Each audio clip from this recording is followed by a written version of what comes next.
Today's video is brought to you by cruiseline.com and Shipmate app. Did you know you can research and book your excursions right in the Shipmate app?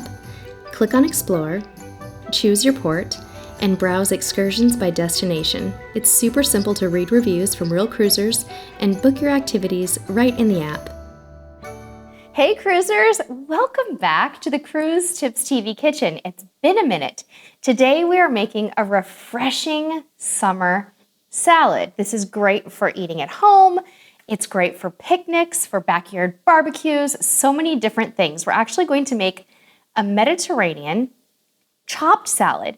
Now there's a lot of different variations that you can bring with this salad, and I'm going to kind of be explaining some different twists you can put on it as we go throughout the recipe today.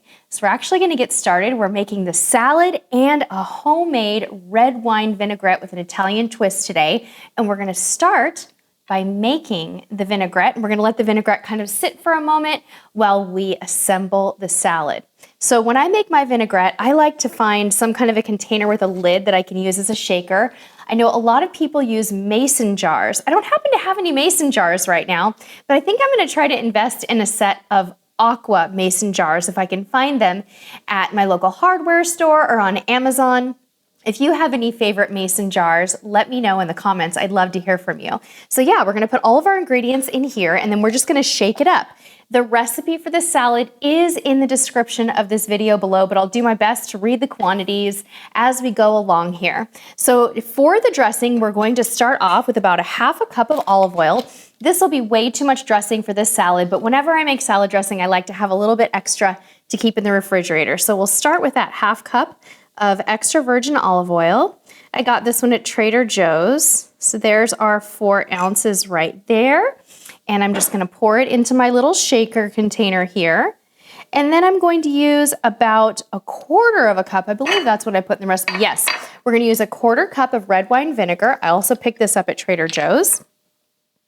So we'll just get that going. There we go. Quarter cup right in. Excellent. Screw the lids back on there. And next up, we're going to use 1 tablespoon of white sugar. This is definitely optional, but it kind of helps to cut that acidity with the vinegar and the dressing. So I always like to put a little bit of sugar or honey in my dressings. You could also pull it back to like a teaspoon of sugar. That would be totally fine. Then we're going to use about a tablespoon of Dijon mustard. And as is typical with me, I'm not going to measure it. I'm just going to squirt in what I think is about a tablespoon. That looks pretty good. In fact, I'm not even using Dijon mustard. I'm using Beer and Brat horseradish mustard because, guys, that is just what is in my refrigerator right now, so it's going to have to do. Next up in the recipe, you'll notice that I put a tablespoon of mayonnaise in the recipe to make this a little bit creamier. I'm going to skip the mayonnaise today, but it does add a nice little tiny bit of creamy texture to the dressing if that is your preference. Okay, now we're going to add 1 teeny tiny crushed clove of garlic. With the garlic in this dressing, it's a good idea to get it crushed down pretty good. You can definitely chop it, but make it as pasty as you possibly can so that it's not too overwhelming in the dressing. Next up, we're going to do a little bit of salt and pepper to taste. So I'm not going to measure, just going to do a few shakes of salt and pepper here. Good old Trader Joe's. I love these.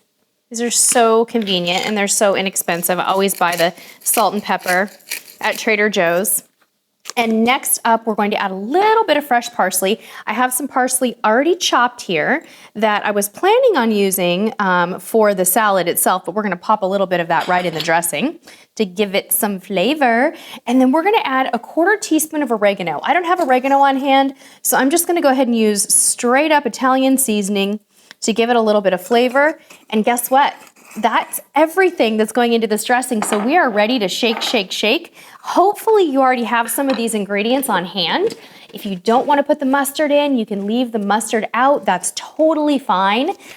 You can, add a little bit more garlic if you like. You can try different spices. You can try fresh herbs. There's so many different things you can do. So let's give this a shake.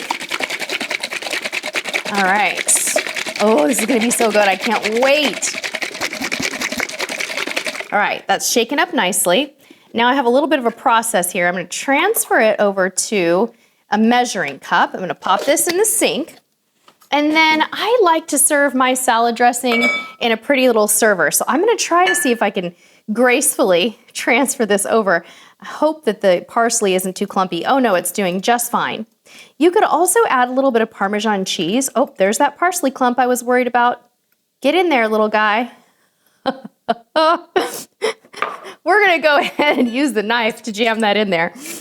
Anyway, you could put a little Parmesan in here. Some cheese would be really nice. So many different options. You could try a different type of vinegar. You could make this a balsamic. Because this is an Italian chopped salad, I like the red wine vinegar flavor. But if you wanted to go with something totally different, you could actually try just lemon juice with your olive oil. It'd be really nice. So our dressing is done. We're gonna go ahead and just set that aside.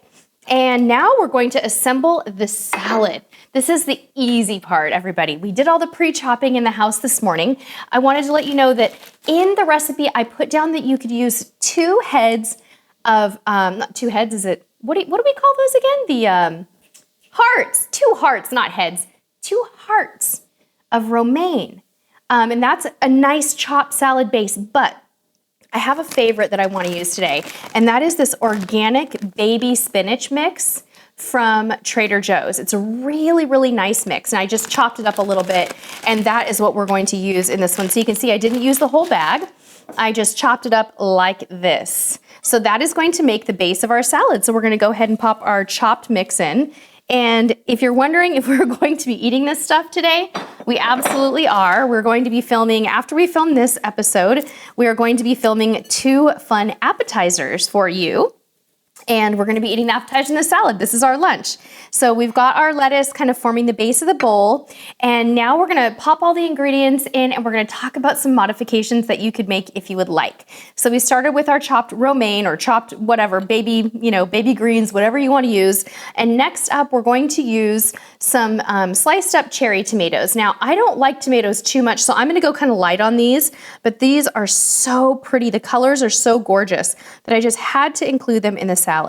So we're gonna pop those in that one little area. This would be such a great salad to take to a dinner party or something like that because it has so many beautiful colors and it's kind of fun. It's almost like a healthy pizza in a salad. All right, the next ingredient that we're going to add is our chickpeas. Now the recipe calls for a can of chickpeas or garbanzo beans, but I think that's just way too much for this recipe. So we're just gonna kind of put a nice serving of them, as much as I think would be good for the 3 of us for lunch. And then we're gonna move on to the next item.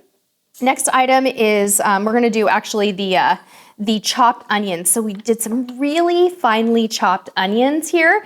And yes, I put them in a shot glass. I know, this is a Cruise Tips TV channel. We always have to put things in shot glasses, right? That's all I had, and it was the perfect size. So really finely sliced little onions. This is about 1/4 cup. The nice thing about these shot glasses is they're about 1/4 cup. So I'm gonna pop that right into my salad there. So pretty and colorful. I love this. Okay. And then the next ingredient we're going to add is just some canned sliced olives. Now here's where you can modify. If you're not a fan of black olives, you could add green olives, or you could even do Kalamata olives. Kalamata olives are so pretty, and that could be a really nice, very Italian thing to do to mix this salad up. All right, we've got our olives in there. Those are so beautiful. Can't wait to nibble on those. And now we're going to add 1/4 cup of feta. So this was kind of like a block of feta cheese, but I crumbled it up by hand, and we're just gonna kind of add it on the top of the salad here. Probably don't need the whole amount. I think I got a little bit more than 1/4 cup there. You could use a different type of cheese. I've seen this made with little mozzarella balls too, and that would be delicious. It's not my favorite thing, so I wanted to use the feta because I really like that kind of Italian twist that it gives us, or I should say more of a Mediterranean twist, not really necessarily Italian, but it's very Mediterranean. All right, next ingredient is 2 tablespoons of fresh chopped parsley. So we're just gonna kind of add that right here. Sort of blends into the green. And last, but certainly not least, we're adding some sliced salami. This was actually a kind of like a little, an entire salami cube, I guess you could say, the kind that comes in the package at Trader Joe's that's not been sliced. And what we did is just laid out little cubes and then thinly sliced them from there. And that is going to add a little bit of protein to this salad. And there we have the salad. Now, when I was originally planning on making this, I thought I was going to make it as a pasta salad. Someone had suggested making a Mediterranean salad, and I kept finding all of these recipes for pasta salad, but I'm trying to avoid pasta. It's kind of starchy, and we'll get plenty of starches in our appetizers that we're gonna make today. So I thought it would be nice just to make a pretty Mediterranean salad. However, if you wanted to add about 4 ounces of pasta to this, it would mix beautifully and you could make it kind of more of a main course. We're not gonna do that today. So when you are ready to serve this salad, you would just go ahead and take your dressing and pour it over the top and mix it. But for now, we're gonna call it done because we're gonna put this in the fridge and eat it just a little bit later. We hope that you have enjoyed this first course in our Comfort Cooking with Sheri series that is back. We have some more really fun things coming for you. I'm gonna hold this up and give you a look at it, and we hope that you'll tune in next for our follow-up cooking episode. So here is that beautiful salad, and until next time, friends, we'll see you on the high seas.